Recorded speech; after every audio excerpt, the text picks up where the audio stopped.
একটা ছোট গ্রামে ৩ জন ভয়ঙ্কর ডাকু আছিল। ডাকুরা মানুষদের জিনিসপত্র চুরি করত। সব মানুষ খুব ভয় পাইত। শালা চোরদের হাত থেকে কবে রক্ষা পাব, কবে যে বীরপুরুষ আইব এই গ্রামে? পুলিশ প্রশাসনও কিছু করতে পারে না, আমরা কিভাবে চোরদের সাথে লড়ব? এখনও কি তোমরা চুপচাপ বসে থাকবা? কিছু একটা করো। চোরদের ধরো, না ধরলে জনগণের কি হবে?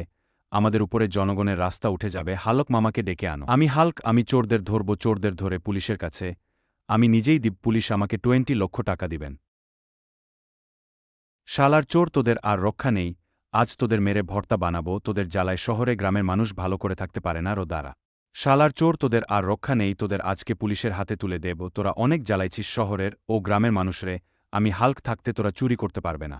বন্ধুরা, আজকের সরকার আমারে 20 লক্ষ টাকা পুরস্কার দিল। এ টাকাগুলো আমি কি করব আপনারা বলে দেন কমেন্টে। তাড়াতাড়ি করবেন, দেরি করবেন না।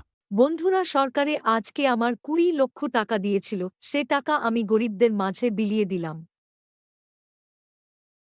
বন্ধুরা, আমার ভিডিওটা যদি ভালো লাগে তাহলে প্লিজ শেয়ার কইরো, লাইক দিও, কমেন্ট কইরো আর নতুন ভিডিও দেখার জন্য ফলো কইরো।